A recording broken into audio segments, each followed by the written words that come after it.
Hello po, magandang araw sa inyong lahat. Nandito na naman si Ka Omeng. Meron ako ipapakita sa inyo itong halaman na ito. Itong bulaklak na ito. Nakikita ninyo, oh, ang ganda-ganda, pulang-pula. Ang tawag dito sa bulaklak na yan ay poinsettia. Alam nyo, namumulaklak yan pagsapit ng Disyembre. Ito'y ginagawa nilang palamuti. Dinidisplay sa kanilang mga Christmas tree. Nakikita ninyo? Pulang-pula, oh. Ang ganda-ganda. Pinaniniwalaan ng mga Chino itong bulaklak na yan ay napakaswerte. Dahil kulay-pula siya, ayan, symbol of love, prosperous.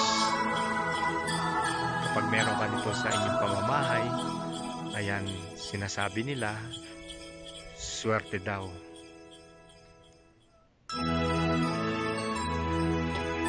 Makikita natin ito sa ating bahay.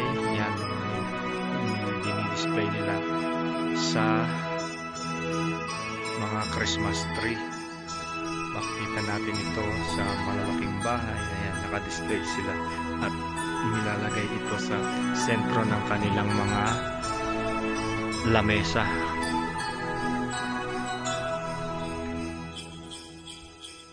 Pinaniniwalaan ng mga Chino na kapag meron ka nito, yan, siswerte ka raw sa buhay.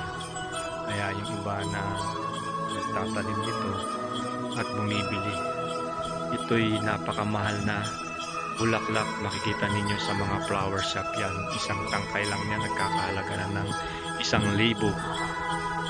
Ayan guys, ang ganda-ganda niya, oh. Tingnan niyo, oh, pulang-pula. Itong puno na yan ay matagal na, kaya malaki na siyang ganyan.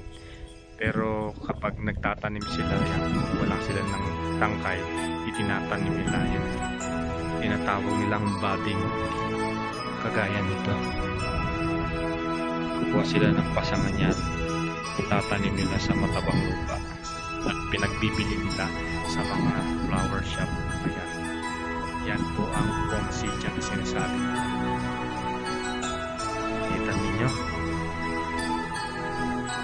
pulang-pula, oh, ang ganda-ganda, di ba?